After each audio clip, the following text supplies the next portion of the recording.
ಕೃಷ್ಣಂ ವಂದೇ ಮಂತಪಾಶಧರಂ ದಿವ್ಯಾರ್ಭಕಾಕೃತಿಂ ಶಿಖಾಬಂಧತ್ರಯೋಪೇತಂ ಭೈಷ್ಮೀ ಮಧ್ವಕರಾಂಚಿತಂ. ರಾಘವ ರಾಘವ ರಾಕ್ಷಸಶತ್ರೋ ಮಾರುತಿವಲ್ಲಭ ಜಾನಕೀಕಾಂತ. ಭೂಯಾತ್ ತತ್ವವಿನಿರ್ಣಯಾಯ ಭಗವಾನ್ ಆನಂದತೀರ್ಥೋ ಮುನಿಃ. ಮುಕೋಪಿ ಯತ್ಪ್ರಸಾದೇನ ಮುಕುಂದಶಯನಾಯತೆ ರಾಜರಾಜಾಯತೆ ರಿಕ್ತಾಃ ರಾಘವೇಂದ್ರಂ ತಮಾಶ್ರಯೇ. ಬ್ರಹ್ಮಚರ್ಯ ಹರಿಪ್ರೀತಿ ಸುವಿದ್ಯಾವಾದಶಾಲಿನಃ ಇಷ್ಟದಾನ್ ಕಷ್ಟಹರ್ತॄನ್ನಃ ವಿದ್ಯಾಮಾನ್ಯಾನ್ ಮುನೀನ್ ನಮಃ. ಸಮಸ್ತ ಗುರುಭ್ಯೋ ನಮಃ.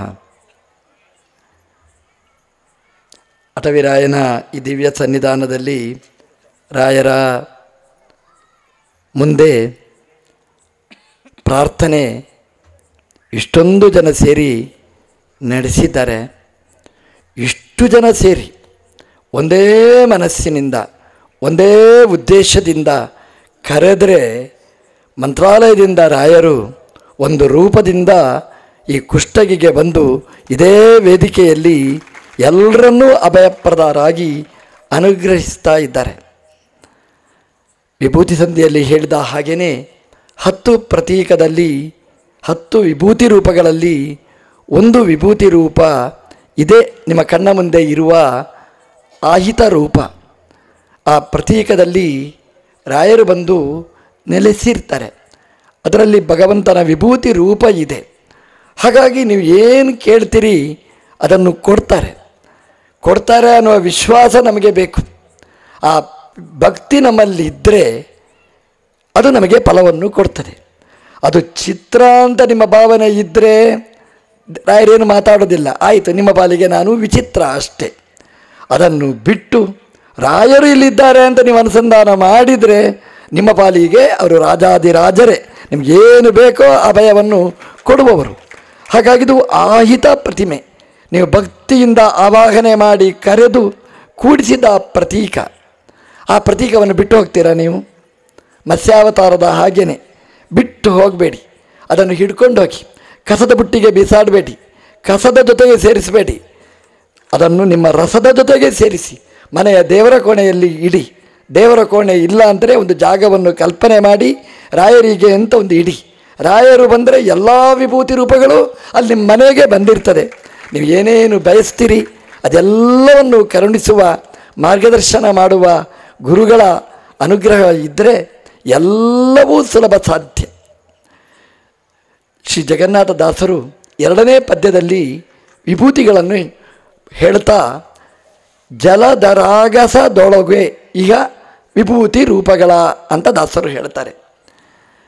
ಹಿಂದೆ ಹೇಳಿದ 10 ವಿಭೂತಿ ರೂಪಗಳನ್ನೇ 2-3 ಪದ್ಯಗಳಲ್ಲಿ ವಿವರಿಸುತ್ತಾರೆ. ಜಲಧರಾಗಸದೊಳಗೆ ತುಂಬ ಸುಂದರವಾದ ಶಬ್ದ.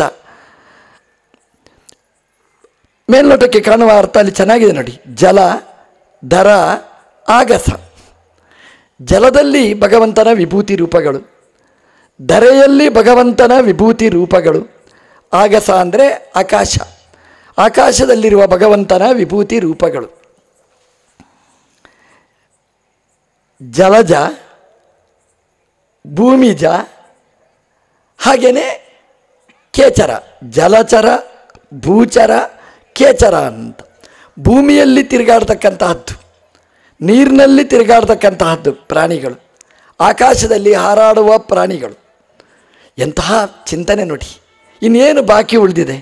ಭೂಮಿಯ ಕೆಳಗಿರುವ ನೀರಿನಂತಂದರೆ ಕೆಳಗಿನ 7 ಲೋಕವನ್ನು ಸಂಗ್ರಹಿಸಿದರು. ಭೂ ಅಂದರೆ ಧರ ಅಂದರೆ ಭೂಮಿಯನ್ನು ಸಂಗ್ರಹ ಮಾಡಿದರು. ಆಕಾಶ ಅಂದರೆ ಮೇಲಿನ 6 ಲೋಕಗಳನ್ನು ಹೇಳಿದರು. 14 ಲೋಕಗಳನ್ನೇ ನಮ್ಮ ಕಣ್ಣ ಮುಂದೆ ದಾಸರು ಇಟ್ಟು ಅಲ್ಲಿ ಸಂಚಾರ ಮಾಡುವ ಬೇರೆ ಬೇರೆ ಪ್ರಾಣಿಗಳಲ್ಲಿ ನೆಲೆಸಿದ ಭಗವಂತನ ವಿಭೂತಿ ರೂಪವನ್ನು ಅನುಸಂಧಾನ ಮಾಡಬೇಕು ಅಂತ ಹೇಳಿದರು. ಪರಮಪೂಜ್ಯರಾದ ಶ್ರೀ ವಿಶ್ವೇಶತೀರ್ಥ ಶ್ರೀಪಾದರು ಅವರ 5ನೆಯ ಪರ್ಯಾಯದಲ್ಲಿ ದಿನನಿತ್ಯ ಮಾಡಿದ ಕೈಂಕರ್ಯ ಅನುಸಂಧಾನ ತುಂಬ ದೊಡ್ಡದು. ಅವರು ಗೋಶಾಲೆಗೆ ಹೋಗ್ತಿದ್ದರು. ಗೋವಿಗೆ ಕೈಯಿಂದ ಅದಕ್ಕೆ ಆಹಾರವನ್ನು ಉಣಿಸ್ತಿದ್ರು. ಹಿಂಡಿ, ಹುಲ್ಲು, ತರಕಾರಿ ಎಲ್ಲ ಕೊಡ್ತಿದ್ರು. ಸರೋವರಕ್ಕೆ ಸ್ನಾನಕ್ಕೆ ಬರಬೇಕು, ಮಹಾಪೂಜೆಗೆ. ಸರೋವರದಲ್ಲಿ ಸ್ನಾನ ಮಾಡಬೇಕಾಗಿದ್ದರೆ ಅಲ್ಲಿ ಮೀನುಗಳಿರ್ತವೆ. ಆ ಮೀನುಗಳಿಗೆ ಬೇಕಾದಂತಹ ಆಹಾರವನ್ನು ತರಿಸಿ ಆ ನೀರಿನಲ್ಲಿದ್ದ ಮೀನುಗಳಿಗೆ ಆಹಾರ ಕೊಡ್ತಿದ್ದರು. ಒಂದಿಷ್ಟು ದವಸ ಧಾನ್ಯಗಳನ್ನು ತಂದು ಆ ಸರೋವರದ ಮೇಲ್ಭಾಗದಲ್ಲಿ ಆ ಜಗಲಿಯಲ್ಲಿ ಬಿಸಾಡ್ತಿದ್ರು. ಬಿಸಾಡಿದರೆ ಆ ಪಾರಿವಾಳಗಳು ಎಲ್ಲಿಂದ ಬರ್ತವೆ ಗೊತ್ತಿಲ್ಲ. ಅವರು 9:30 ಗಂಟೆಗೆ ಸ್ನಾನಕ್ಕೆ ಹೋಗ್ತಾರೆ ಅಂತ ಸ್ವಾಮಿಗಳು ಗಡಿಯಾರ ಕಟ್ಟಿಕೊಂಡು ಹೋಗಿ ದವಸ ಧಾನ್ಯ ಬಿಸಾಡಿದರೆ ಆ ಪಕ್ಷಿಗಳ ಹೃದಯದಲ್ಲಿಯೇ ಗಡಿಯಾರ ಇಟ್ಟ ದೇವರು ಆ ಪಕ್ಷಿಗಳನ್ನೆಲ್ಲ ಅಲ್ಲಿ ಜೋಡಿಸ್ತಿದ್ದು. ಒಂದು ಸರೋವರ ಇಡೀ ಪಾರಿವಾಳಗಳು ನೋಡೋದೇ ಒಂದು ಹಬ್ಬ. ಸ್ವಾಮಿಗಳ ಹತ್ರ ಕೇಳಿದೆ, ಏನು ಸ್ವಾಮಿ ಇದು ಅಂತ. ಅವರು ಹೇಳಿದರು, ಭೂಚರ, ಕೇಚರ, ಜಲಚರ ಅಂತ ಹೇಳಿದರು. ಆ ಹಟ್ಟಿಗೆ ಹೋದರೂ ಭೂಮಿಯಲ್ಲಿರ್ತಕ್ಕಂಥ ಗೋವುಗಳಿಗಿಂತ ವಿಶಿಷ್ಟವಾದ ಪ್ರತೀಕ ದೇವರನ್ನು ಪೂಜೆ ಮಾಡಲಿಕ್ಕೆ ಯಾವುದಿದೆ? ಭೂಚರ. ಅದು ಭೂಚರ ಆಯಿತು. ಆಮೇಲೆ ಸರೋವರಕ್ಕೆ ಬಂದರೂ ಅಲ್ಲಿ ನೀರಿನಲ್ಲಿ ಜಲಚರ, ಆ ಮೀನುಗಳಿಗೆ ಆಮೆಗಳಿಗೆಲ್ಲ ಆಹಾರ ಕೊಟ್ಟರು. ಮೇಲೆ ನೋಡಿದರೆ ಕೇಚರ, ಆಕಾಶದಲ್ಲಿ ಹಾರಾಡುವ ಹಕ್ಕಿಯ ಪ್ರತೀಕದಲ್ಲಿರತಕ್ಕ ಪಕ್ಷಿಗಳಲ್ಲಿ ಭಗವಂತನ ವಿಭೂತಿ ರೂಪ. ಹೀಗೆ ಕೇಚರ, ಜಲಚರ, ಭೂಚರ 3 ರೀತಿಯಾದ ಪ್ರಾಣಿಗಳಲ್ಲಿ ಭಗವಂತನ ವಿಭೂತಿ ರೂಪವನ್ನು ಆರಾಧನೆ ಮಾಡಿದ ನಮ್ಮ ಕಾಲದ ವಿಭೂತಿ ಪುರುಷರು ಶ್ರೀ ವಿಶ್ವೇಶತೀರ್ಥ ಶ್ರೀಪಾದರು ಅಂತ ಹೇಳ್ತಾ, ಅವರು ಏನು ಹಾಕಿಕೊಟ್ಟಿದ್ದರು ನಮ್ಮ 2 ವರ್ಷ ಪರ್ಯಾಯ ಕಾಲದಲ್ಲಿ ಅದನ್ನೇ ಅನುಕರಣೆ ಮಾಡಿದ್ದೆ. 3 ಕಡೆಯಲ್ಲಿಯೂ ಕೂಡ ಆ ಪ್ರಾಣಿಗಳ ಮೂಲಕ ಅಲ್ಲಿರ್ತಕ್ಕಂತಹ ಜೀವರಾಶಿಯಲ್ಲಿ ಇರುವ ವಿಭೂತಿ ರೂಪವನ್ನು ಅನುಸಂಧಾನ ಮಾಡಿದ್ದೇವೆ. ದಾಸರು ತುಂಬ ಚೆನ್ನಾಗಿ ಹೇಳಿದ್ದಾರೆ. ಜಲದಲ್ಲಿ ಇರತಕ್ಕಂತಹ ಪ್ರಾಣಿಗಳು ಒಂದು ಸಲ ನೀವು ನೋಡಿ, ಸರೋವರದಲ್ಲಿರ್ತಕ್ಕ ಪ್ರಾಣಿಗಳನ್ನು ಪುರ್ಸೋತಿದ್ದಾಗ ನೀವು ನೋಡಿ, ಏನು ಆಶ್ಚರ್ಯ. ನಮಗೊಂದು ಮಗು ಹುಟ್ಟಿತು ಅಂತ, ಮಗು ಯಾಕೆ, ದೊಡ್ಡವರಿದ್ದಾರೆ ಅಂತ ಇಟ್ಟುಕೊಳ್ಳಿ, ನೀರಿಗೆ ಹಾಕಿ ಮುಳುಗ್ತಾರೆ, ನೀರು ಕುಡಿತಾರೆ. ನಾವು ಈಜಾಡಬೇಕಾದ್ರೆ ಕಲಿಬೇಕು. ಒಂದು ತೆಂಗಿನಕಾಯಿ ಕಟ್ಟಿಕೊಂಡು ಟಯರ್ ಇಟ್ಟುಕೊಂಡು ನೀರಿನಲ್ಲಿ ಪಟಪಟ ಅಂತ 10 ಬಾರಿ ನೀರು ಕುಡಿದು ನಮಗೆ ಈಜಾಡುವಂಥದ್ದು. ಆದರೆ ನೀರಿನಲ್ಲಿರ್ತಕ್ಕಂಥ ಮೀನನ್ನು ನೋಡಿದರೆ ಎಂಥ ಅದ್ಭುತ. ಸಹಜವಾಗಿ ಹುಟ್ಟುವಾಗಲೇ ಈಜು, ಅದಕ್ಕೆ ಸಹಜ ವಿದ್ಯೆ. ಯಾರು ಕಲಿಸಿದರು? ನಮಗಾದರೆ ಮೇಷ್ಟ್ರು ಬೇಕು ಕಲಿಸಲಿಕ್ಕೆ ಅಂತ. ಯಾರು ಕಲಿಸ್ತಾರೆ? ಸಹಜ ನೀರಿನಲ್ಲಿ ತಿರುಗಾಡ್ತಕ್ಕಂತಹ ಮೀನಿಗೆ ಅದು ಅಲ್ಲಿ ಸಂಚಾರ ಮಾಡುವುದೇ ಸಹಜ. ನಮ್ಮ ದೇವರು ಅದರೊಳಗೆ ಕೂತು ಅದಕ್ಕೆ ನೀರಲ್ಲಿ ಸಂಚಾರ ಮಾಡುವ ಶಕ್ತಿಯನ್ನು ಭಗವಂತ ಕರುಣಿಸಿದ್ದಾನೆ. ಭಗವಂತನ ವಿಭೂತಿ ರೂಪವನ್ನು ನೋಡಬೇಕು. ಎಷ್ಟೊಂದು ಮೀನುಗಳು, ಎಷ್ಟೊಂದು ಥರದ ತಿಮಿಂಗಿಲ ಗಿಲ ಅದೆಲ್ಲ ನೋಡ್ತೇವೆ ಸಮುದ್ರ, ನದಿ, ಸರೋವರದಲ್ಲಿ. ಜಲಚರ ಪ್ರಾಣಿಗಳ ವೈಭವ ಹಾಗಿದ್ದರೆ ಭೂಚರ ಪ್ರಾಣಿಗಳು ಅದೆಷ್ಟು ಎಷ್ಟು ಎಷ್ಟು ಥರದ್ದು. ಒಂದನ್ನು ತಿಂದು ಒಂದು ಬದುಕ್ತದೆ, ಒಂದು ಇನ್ನೊಂದಕ್ಕೆ ರಕ್ಷಣೆ ಮಾಡ್ತದೆ. ಅಪೂರ್ವವಾದ್ದು, ಅದ್ಭುತವಾದ್ದು. ಆಕಾಶದಲ್ಲಿ ಹಕ್ಕಿ ಹಾರ್ತದೆ. ನಾವು ಹಾರಿದರೆ ಪ್ರಾಣ ಹಕ್ಕಿಯೇ ಹಾರಿ ಹೋಗ್ತದೆ ನಮ್ಮದು. ಅಲ್ಲಿರ್ತಕ್ಕ ಹಕ್ಕಿಗಳು ಹಾರುವ ವೈಭವ ನೋಡಿದರೆ ಹೊಟ್ಟೆ ಉರಿಯುತ್ತದೆ. ನಮಗಿಲ್ಲಲ್ಲ ಆ ಶಕ್ತಿ ಅಂತ. ಈ ಪ್ರಯಾಗದಲ್ಲಿ ಈ ವೈಶಾಖ ಮಾಸದಲ್ಲಿ ಹೋಗಬೇಕು, ಹೋಗಿ ನೋಡಬೇಕು. ಎಂತೆಂಥ ಪಕ್ಷಿಗಳು, ಅದ್ಭುತ ಅಂದರೆ ಅದ್ಭುತ. ನಾವು ಕಂಡರಿಯದೇ ಇರತಕ್ಕಂತಹ ಪಕ್ಷಿಗಳು. ನಾವು ಅಲ್ಲಿ ಹೋಗಿ ಆಹಾರ ಬೀಸಾಡಿದರೆ ಅದನ್ನು ತಿನ್ನಲಿಕ್ಕೆ ಬರ್ತವೆ. ಎಂತೆಂಥ ಬಣ್ಣ, ಎಂತೆಂಥ ಚಿತ್ರ. ಅದನ್ನು ವಿಚಾರಿಸಿದರೆ ಅದು ಸುಮಾರೊಂದು 4-5 ಸಾವಿರ ಕಿಲೋಮೀಟರ್ ದೂರದಿಂದ ಬರುವುದಂತೆ. ಅದು ಈ ಸಮಯದಲ್ಲಿ ವೈಶಾಖ ಮಾಸದಲ್ಲಿ ಅಲ್ಲಿ ಬರ್ತವೆ. ಯಾಕೆ ಅಂತಂದರೆ ಅಲ್ಲಿಯ ಚಳಿ ಅದನ್ನು ತಡ್ಕೊಳ್ಳಿಕ್ಕಾಗದೆ ಇಲ್ಲಿ ಸೆಕೆ ಎಂಜಾಯ್ ಮಾಡಲಿಕ್ಕೋಸ್ಕರ ಪ್ರಯಾಗರಾಜಕ್ಕೆ ಹಕ್ಕಿಗಳು ವಿದೇಶದಿಂದ ನಮ್ಮ ಭಾರತ ದೇಶದ ಪ್ರಯಾಗರಾಜಕ್ಕೆ ಎಂಜಾಯ್ ಮಾಡಲಿಕ್ಕೆ ಬರ್ತಾರೆ. ನಾವು ಎಂಜಾಯ್ ಮಾಡಲಿಕ್ಕೆ ಎಲ್ಲೆಲ್ಲಿಯೋ ಹೋಗ್ತೇವೆ, ಆ ಪಕ್ಷಿಗಳು ಅಲ್ಲಿ ಬರ್ತವೆ ಅಂತೆ, ಆ ಕೇಚರಗಳು. ಮತ್ತೆ ಪುನಃ ಅಲ್ಲಿಯೇ ಹೋಗ್ತವೆ. ಆ GPS ಯಾರು ಕೊಟ್ಟರು ಆ ಹಕ್ಕಿಗಳಿಗೆ ಕರೆಕ್ಟಾಗಿ ಪ್ರಯಾಗರಾಜಕ್ಕೆ ಬರ್ತವೆ. ಪ್ರತಿ ವೈಶಾಖ ಮಾಸಕ್ಕೆ ಬರ್ತವೆ. ಆ ತಿಂಗಳು ಕ್ಯಾಲೆಂಡರ್, ಆ ಗಡಿಯಾರ, ಆ GPS ಕಟ್ಟಿದ ದೇವರಿಗೆ, ಆ ವಿಭೂತಿ ರೂಪಕ್ಕೆ ದೊಡ್ಡ ಪ್ರಣಾಮ ಅಂತ ಹೇಳ್ತಾ, ಒಂದು ನಾವು ನೆನಪಿಟ್ಟುಕೊಳ್ಬೇಕಾದ ಜಲಧರಾಗಸದೊಳಗೆ, ಜಲದ ಒಳಗೆ, ಅದೇ ರೀತಿಯಾಗಿ ಆಕಾಶದ ಒಳಗೆ ಒಂದೆರಡು ನಮ್ಮ ಗುರುಗಳ ಅನುಭವವನ್ನು ನಿಮ್ಮ ಜೊತೆಗೆ ಹಂಚಿಕೊಳ್ಬೇಕು. ಆಕಾಶದಲ್ಲಿ ಭಗವಂತನ ವಿಭೂತಿ ರೂಪ ಅದು ಹೇಗಿರ್ತದೆ ಅಂತ. ಒಂದು ಸಲ ಸ್ವಾಮಿಗಳಿಗೆ ಡೆಲ್ಲಿಗೆ ಹೋಗಬೇಕಾಗಿತ್ತು. ಅಲ್ಲೊಂದು ಯಾವುದೋ ಒಂದು ದೊಡ್ಡ ಸಭೆ, ಅಲ್ಲಿ ಭಾಗವಹಿಸಬೇಕಾಗಿತ್ತು. ವಿಮಾನದಲ್ಲಿ ಹೋಗಬೇಕಿತ್ತು. ವಿಮಾನದಲ್ಲಿ ಹೋಗಬೇಕು ಸ್ವಾಮಿಗಳು. ಎಲ್ಲ ಟಿಕೆಟ್ ಆಗಿದೆ. ಅವರ ಕೈಯಲ್ಲಿ ಒಂದು ದಂಡ ಇತ್ತು, ಒಂದು ಚಿಕ್ಕ ಆನ್ನಿಕೆ ಪೆಟ್ಟಿಗೆನೇ ಇತ್ತು ಶಾಲಿಗ್ರಾಮದ್ದು. ಅವರು ಹೇಳಿ, ಸ್ವಾಮಿ ನೀವು ಹೋಗ್ಬೋದು, ನಿಮ್ಮ ದಂಡ ಮತ್ತು ಆನ್ನಿಕ ಪೆಟ್ಟಿಗೆ ಅದಕ್ಕೆ ಹೋಗ್ಲಿಕ್ಕಾಗೋದಿಲ್ಲ ಅಂತ. ಸ್ವಾಮಿಗಳು ಹೇಳಿದ್ರದ್ದು ಎರಡನ್ನು ಬಿಟ್ಟು ನಾನು ಬರುವ ಹಾಗಿಲ್ಲ ಅಂತ. 1 ಗಂಟೆ ಅಲ್ಲಿ ಗಲಾಟೆ ಹೋಗಲಿಕ್ಕೆ. ಇನ್ನೇನು ವಿಮಾನ ಹೊರಡಬೇಕು, ಸ್ವಾಮಿಗಳಿಗೆ ಹೋಗದೆ ನಿರ್ವಹಣೆ ಇಲ್ಲ. ಮಠದಿಂದ ಎಲ್ಲ ವ್ಯಾನು ಎಲ್ಲ ಹೋಗಿದೆ, ಮುಂದೆ ಹೋಗಿದೆ. ಹೇಗೆ ಮಾಡಬೇಕು? ಸ್ವಾಮಿಗಳು ಅವರೇ ಹೇಳಿದ್ದು, ಕಲ್ಪನೆ ಅಲ್ಲ, ಗುರುಗಳೇ ನನಗೆ ಅಲ್ಲ, ಸಭೆಯಲ್ಲಿ ಅವರು ಹೇಳಿರ್ತಕ್ಕ ಮಾತು. ಅವರು ಸಂಕೋಚನೆ ಇಲ್ಲ ಅವರಿಗೆ. ಅವ್ರ ಸಭೆಯಲ್ಲಿ ಹೇಳಿದರು, ನನಗೆ ಏನು ಮಾಡಬೇಕು ಆವಾಗ, ಯಾರ್ಯಾರನ್ನೋ ನಾನು ಯಾಕೆ ಬೇಡಿ ಏನಾಗಲಿಕ್ಕೆ ಸಾಧ್ಯ? ಆದರೆ ಬೇಡಬೇಕಾದ್ರೆ ದಾಸರು ಹೇಳ್ತಾರೆ ನೋಡಿ, ಬೇಡಿದರೆ ಎನ್ನ ಒಡೆಯನ ಬೇಡುವೆ. ನಮ್ಮ ಸ್ವಾಮಿಗಳು ಹೇಳಿದರು, ಎಣಿಸಿದ್ರಂತೆ, ಬೇಡಿದರೆ ಎನ್ನ ಸ್ವಾಮಿಗಳ ಬೇಡುವೆ ಅಂತ. ಅವರಿಗೆ ನೆನಪಾದ್ದು ರಾಘವೇಂದ್ರ ಸ್ವಾಮಿಗಳನ್ನು ಸ್ಮರಣೆ ಮಾಡಿದರಂತೆ. ರಾಘವೇಂದ್ರ ಸ್ವಾಮಿಗಳೇ, ಚಿಕ್ಕದಕ್ಕೆ ನಿಮ್ಮ ಹತ್ರ ಬೇಡಬಾರ್ದು, ಇದು ಜ್ಞಾನ ಕಾರ್ಯಕ್ಕೋಸ್ಕರ ಹೋಗ್ತಾ ಇದ್ದೇನೆ, ನೀವು ಏನಾದರೂ ಮಾಡಿ ನಮಗೆ ಹೋಗುವ ವ್ಯವಸ್ಥೆ ಮಾಡಿ ಅಂತ. ಸ್ವಾಮಿಗಳು ಕಣ್ಣು ಮುಚ್ಚಿ ಪ್ರಾರ್ಥನೆ ಮಾಡಿದರೆ ಕಣ್ಣ ಮುಂದೆ ಆ ಪೈಲಟ್ ಇದ್ದಾನಲ್ಲ ಅವನೇ ಬಂದಿದ್ದಾನಂತೆ, ಓಡೋಡಿ ಬಂದಿದ್ದಾರೆ, ವಿಮಾನ ಹೊರಡಲಿಕ್ಕೆ ತಡ ಆಗಿದೆ ಅಂತ. ಇದು ಏನು ಗಲಾಟೆ ಅಂತ ನೋಡಬೇಕು ಅಂತ ಅವನೇ ಪೈಲಟ್ಟೇ ಬಂದಿದ್ದಾನಂತೆ. ಬಂದು ನೋಡಿದಂತೆ, ಅಧಿಕಾರಿಗಳಿಗೆ ಹೇಳಿದಂತೆ, ಅಯ್ಯೋ ಅಧಿಕಾರಿಗಳೇ, ನೀವು ಈ ಸ್ವಾಮಿಗಳ ಹತ್ರ ಏನು ನಿಮಗೆ ಸಂಕೋಚ ಸಂಶಯ? ಅವರ ಆನ್ನಿಕ ಪೆಟ್ಟಿಗೆ ಅದರೊಳಗೆ ಏನಿರ್ಬೋದು, ದಂಡದಲ್ಲಿ ಏನಿರ್ಬೋದು, ನಿಮಗೇನು ತೊಂದರೆ ಮಾಡುವುದಿಲ್ಲ, ಏನು ಇದ್ದರೂ ನಾನು ಜವಾಬ್ದಾರಿ ಅಂತ ಹೇಳಿ ಅವನು ಕೈಯಲ್ಲಿ ಹಿಡ್ಕೊಂಡು ಹೋಗಿ ವಿಮಾನದಲ್ಲಿ ಕೂಡಿಸಿ ಇಳಿಸಿದ. ಸ್ವಾಮಿಗಳು ಹೇಳಿದರು, ಅದು ಪೈಲಟ್ ಅಲ್ಲ, ನನ್ನ ಜೀವನದಲ್ಲಿ ಒಂದು ಬೇರೆ ಮಾರ್ಗವನ್ನು ತೋರಿಸುವ ರಾಘವೇಂದ್ರ ಸ್ವಾಮಿಗಳೇ ಆ ಪೈಲಟ್ ರೂಪದಲ್ಲಿ ಬಂದು ನನಗೆ ಅನುಗ್ರಹ ಮಾಡಿದರು ಅಂತ ಗುರುಗಳು ತನ್ನ ಅನುಭವವನ್ನು ಹಂಚಿಕೊಂಡಿದ್ದರು. ಖೇಚರ ಆಕಾಶದಲ್ಲಿ ಆ ಭಗವಂತನ ವಿಭೂತಿ ರೂಪ ರಾಯರ ಒಳಗೆ ಅದು ಹೇಗಿದೆ ಅನ್ನೋದನ್ನು ಗುರುಗಳು ಅದನ್ನು ಯಾವಾಗಲೂ ನೆನಪು ಮಾಡಿ ಹೇಳ್ತಿದ್ದರು. ಜಲ ಗುರುಗಳದ್ದೇ ಒಂದು ಅನುಭವ, ಅವರೇ ಹೇಳಿರ್ತಕ್ಕ ಮಾತು. ಮಂತ್ರಾಲಯಕ್ಕೆ ಬಂದಿದ್ದರಂತೆ. ಮಂತ್ರಾಲಯ ಆವಾಗ ಸುಲಭ, ಇವತ್ತಿನ ಹಾಗೆಲ್ಲ ಮಂತ್ರಾಲಯ ಸುಲಭ. ನೆನಪಾದಾಗೆಲ್ಲ ಮಂತ್ರಾಲಯಕ್ಕೆ ಹೋಗ್ತಿದ್ರು. ಮಂತ್ರಾಲಯಕ್ಕೆ ಹೋದಾಗ ಅವರ ಶಿಷ್ಯರ ಜೊತೆಗೆ ಪಂಚಮುಖಿಗೆ ಅಲ್ಲಿ ಹೋಗಿದ್ದರು.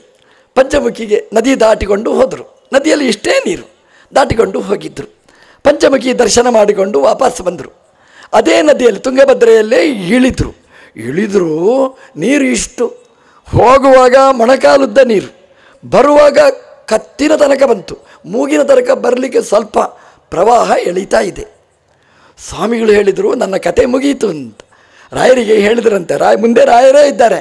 ರಾಯರ ಹತ್ರ ಹೇಳಿದ್ರಂತೆ, ರಾಯರೇ, ವಿದ್ಯಾಮಾನ್ಯ ತೀರ್ಥರಿಂದ ಮುಂದಿನ ಸಾಧನೆ, ನಿಮ್ಮ ಪರಿಮಳ ಚಂದ್ರಿಕಾ ಪ್ರಕಾಶದ ಪ್ರವಚನ ನಡೆಸಬೇಕಾದ್ರೆ ನೀವು ಆರೋಗ್ಯ ಕೊಡಿ, ಆಯುಷ್ಯ ಕೊಡಿ, ಕೈ ಹಿಡೀರಿ, ಇಲ್ಲದಿದ್ದರೆ ಬಿಟ್ಟುಬಿಡಿ ಅಂತ ಅವರು ಕಣ್ಣು ಮುಚ್ಚಿ ಹೇಳಿದರೆ, ರಾಯರು ಬಂದು ಯಾರೋ ಒಬ್ಬನ ರೂಪದಲ್ಲಿ ಬಂದು ಒಂದು ಬಟ್ಟೆಯನ್ನು ಬಿಸಾಡಿದ್ರಂತೆ, ಕಾಷಾಯ ಬಟ್ಟೆ.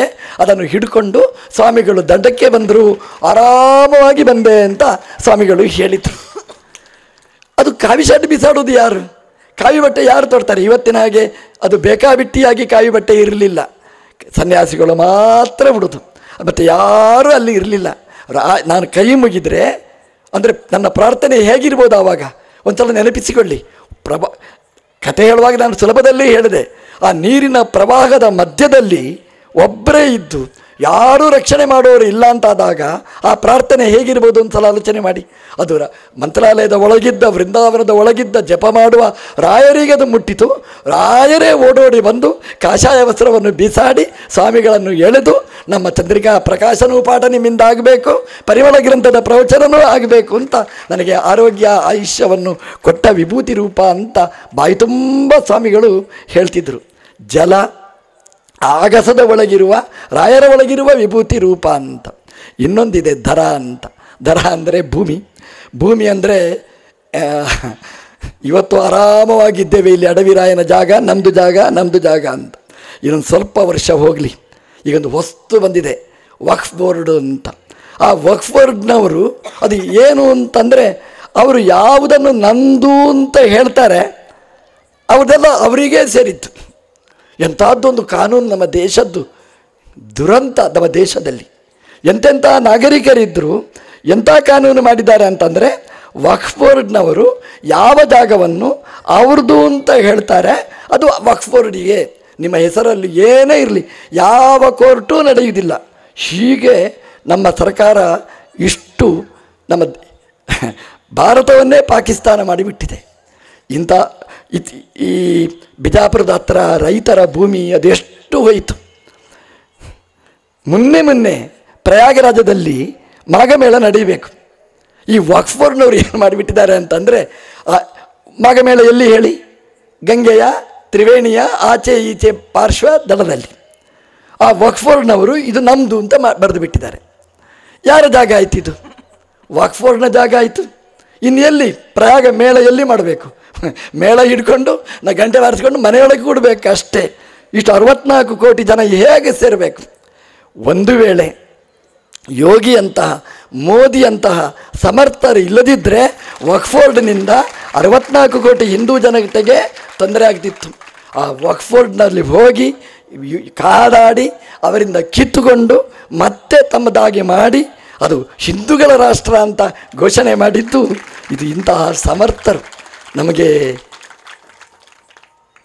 ಯೋಗಿ ರಾಜ ಅಂದರೆ ರಾಯರೇ, ಮೋದಿ ರಾಜ ಅಂದರೆ ಪ್ರಹ್ಲಾದರೇ, ಅವರ ಅವತಾರರಾದ ರಾಘವೇಂದ್ರ ಸ್ವಾಮಿಗಳವರೇ, ಅವರ ಹತ್ರನೇ ನಮ್ಮದು ಪ್ರಾರ್ಥನೆ ಮಾಡೋದು. ನಮ್ಮ ಭಾರತ ದೇಶ ಅದು ವಕ್ಫ್ ಬೋರ್ಡಿಗೆ ಹೋಗದೆ ಅದು ಭಾರತ ದೇಶ ಭಾರತ ಮಾತೆಯ ಹೆಸರಲ್ಲೇ ಉಳಿಯುವ ಹಾಗೆ ಶಾಶ್ವತವಾಗಿ ನೀವು ಮಾಡಿ ಅಂತ ಅವರ ಹತ್ರ ಪ್ರಾರ್ಥನೆ ಮಾಡ್ತಾ, ಆ ವಕ್ಫ್ ಬೋರ್ಡು ಇಲ್ಲಿಂದ ಎಲ್ಲಿ ಹೋಗಬೇಕು ಅಂತಂದರೆ ಪಾಕಿಸ್ತಾನದ ಆಚೆ ಅದು ಹೋಗಲಿ, ಅದು ಇಲ್ಲಿ ಬರಲೇಬಾರದು ಅಂತ, ನಮ್ಮ ದೇಶ ನಮ್ಮಲ್ಲಿ ಉಳಿಯಲಿ ಅಂತ ಆ ವಿಭೂತಿ ರೂಪದಲ್ಲಿ ಪ್ರಾರ್ಥನೆ ಮಾಡ್ತಾ, ಈ ಪ್ರಾರ್ಥನೆಯಲ್ಲಿ ಭಾಗವಹಿಸಿದ ನಿಮ್ಮೆಲ್ಲರದು ನಾನು ನಮ್ಮದು ಹೇಳಿದೆ ವಕ್ಫ್ ಬೋರ್ಡು ಅಂತ, ನಿಮ್ಮದೇ ವಕ್ಫ್ ಬೋರ್ಡ್ಗಳು ತುಂಬ ಇದೆ ಆ ಅಕ್ಕಪಕ್ಕದದ್ದೆಲ್ಲ. ಅದು ಏನು ಸಮಸ್ಯೆ ಇದ್ದರೂ ಆ ವಿಭೂತಿ ರೂಪದ ರಾಯರು ಅದನ್ನು ಪರಿಹಾರ ಮಾಡಿ ನಿಮ್ಮ ಜೀವನದಲ್ಲಿ ಎಲ್ಲ ಸುಖ ಸಮೃದ್ಧಿ ನೀಡಲಿ ಅಂತ ಪ್ರಾರ್ಥನೆ ಮಾಡ್ತಾ, ಈ ರಾಘವೇಂದ್ರ ಸಪ್ತಾಹ ಕಾರ್ಯಾಚರಣಾ ಸಮಿತಿ ಅದು ಭಾಳ ವೈಭವದಲ್ಲಿ ಇಂತಹ ಕಾರ್ಯಕ್ರಮಗಳನ್ನು ವರ್ಷದಿಂದ ವರ್ಷಕ್ಕೆ ಜಾಸ್ತಿ ಮಾಡ್ತಾ ಇದೆ. ರಾಯರು ಎಷ್ಟು ಪರೀಕ್ಷೆ ಮಾಡ್ತಾರೆ ಅಂತಂದರೆ, ಎಲ್ಲೆಲ್ಲಿ ಆಹ್ವಾನ ಬಂತು ಅಲ್ಲೆಲ್ಲ ಒಂದೊಂದು ಸಮಸ್ಯೆ ಅಂತಂದಿಟ್ರು. ಅಂದರೆ ಇದು ಸಿಗ್ತದೆ ಈ ಸೂಜಿಗೆ ಹಗ್ಗ ಹಾಕಿ ಓಡುವ ಒಂದು ಸ್ಪರ್ಧೆ ಇದೆ ನೋಡಿ. ಸೂಜಿ ಅದರ ತೂತೊಂದು ಇಷ್ಟೇ ಇರ್ತದೆ, ಅದಕ್ಕೆ ಹಗ್ಗ ಹಾಕಬೇಕು, ಹಗ್ಗ ಓಡ್ತಾ ಹಾಕಬೇಕು. ಅದೇನು ಮುಟ್ಟಿತು ಅಂತ ಹೇಳುವಾಗ ಆ ದಾರ ತಪ್ಪಿ ಹೋಗ್ತದೆ. ಹಾಗಾಗಿತ್ತು. ರಾಯರು ಎಷ್ಟು ಪರೀಕ್ಷೆ ಮಾಡಿದರು ಅಂತಂದರೆ, ಇಲ್ಲಿ ಆಗ್ತದೆ ಅಂತ ಹೇಳುವಾಗ ಆ ದಾರ ಬಿಚ್ಚಿ ಹೋಯಿತು. ಇಷ್ಟು ಪರೀಕ್ಷೆ ಮಾಡಿ ಆ 32ನೆಯ ಸಪ್ತಾಹವನ್ನು ಇಷ್ಟು ವೈಭವದಲ್ಲಿ ಮಾಡಿಸಿಕೊಂಡ ರಾಯರು ಅದರ ವಿಭೂತಿ ರೂಪದಲ್ಲಿ ಕೂತು ಇದನ್ನು ರಕ್ಷಣೆ ಮಾಡಲಿ, ಇದರ ಕೀರ್ತಿ ಜಗದಾದ್ಯಂತ ಹರಡಲಿ, ದೇಶದ ಉದ್ದಗಲಕ್ಕೆ ಇದರ ವೈಭವ ಮೆರೆಯಲಿ ಅಂತ ಈ ಸಂದರ್ಭದಲ್ಲಿ ಪ್ರಾರ್ಥನೆ ಮಾಡ್ತಾ, ಇಲ್ಲಿಯ ಬ್ರಾಹ್ಮಣ ಸಮಾಜದವರು ಅದು ಎಷ್ಟು ವ್ಯವಸ್ಥೆ, ಸಾಯಂಕಾಲ 4-5 ಗಂಟೆ ಆದರೂ ಇಲ್ಲಿ ಊಟದ ಪಂಕ್ತಿ ನಡೆಯುತ್ತಲೇ ಇದೆ, ಬಡಿಸ್ತಲೇ ಇರ್ತಾರೆ. ಅದರ ಮೇಲೆ ಶುದ್ಧ ಮಾಡಿ ಸಾಯಂಕಾಲಕ್ಕೆ ತಯಾರಾಗಿರ್ತದೆ. ಅವರೆಲ್ಲ ಕಟಿಬದ್ಧರಾಗಿ ಇಷ್ಟೆಲ್ಲ ವ್ಯವಸ್ಥೆಗಳನ್ನು ಮಾಡಿಕೊಟ್ಟಿದ್ದಾರೆ. ಆ ಸಮಾಜವನ್ನು ಕೂಡ ದೇವರು ಗುರುಗಳು ವಿಭೂತಿ ರೂಪದಿಂದ ಹರಸಲಿ ಅಂತ ಪ್ರಾರ್ಥನೆ ಮಾಡ್ತಾ, ಈ ನಮ್ಮ ದೇಶ ಅದು ಹಿಂದೂ ರಾಷ್ಟ್ರ. ನಮಗೆ ಈ ಭಾರತ ಬಿಟ್ಟರೆ ಬೇರೆ ಯಾವುದೂ ಇಲ್ಲ. ವಿಭುದೇಶ ತೀರ್ಥರು ಅದಮಾರ ಮಠಾಧೀಶರು ಹೇಳ್ತಿದ್ದರು, ನಮಗೆ ಹಿಂದೂ ದೇಶ, ನಾವು ಹಿಂದೂಗಳು, ನಾವು ಇದನ್ನು ಬಿಟ್ಟರೆ, ಹಿಂದೂ ರಾಷ್ಟ್ರ ಭಾರತ ದೇಶವನ್ನು ಬಿಟ್ಟರೆ ನಮಗೆ ಒಂದೇ ಒಂದು ಉಳಿದದ್ದು ಅದು ಹಿಂದೂ ಮಹಾಸಾಗರ ಮಾತ್ರ. ಅಲ್ಲೇ ನಾವು ಹಾರಬೇಕಾಗುತ್ತೆ. ಹಾಗಾಗಿ ನಮಗಿದನ್ನು ಉಳಿಸಿಕೊಳ್ಬೇಕಾದಂಥದ್ದು ಒಂದು ದೊಡ್ಡ ನಮಗೆ ಅವಶ್ಯಕತೆ ಇದೆ. ದೇವರದನ್ನು ಅನುಗ್ರಹಿಸಿರಿ ಅಂತ ದೇವರಲ್ಲಿ ಪ್ರಾರ್ಥನೆ ಮಾಡ್ತಾ ಕೃಷ್ಣಾರ್ಪಣ ಮಸ್ತು.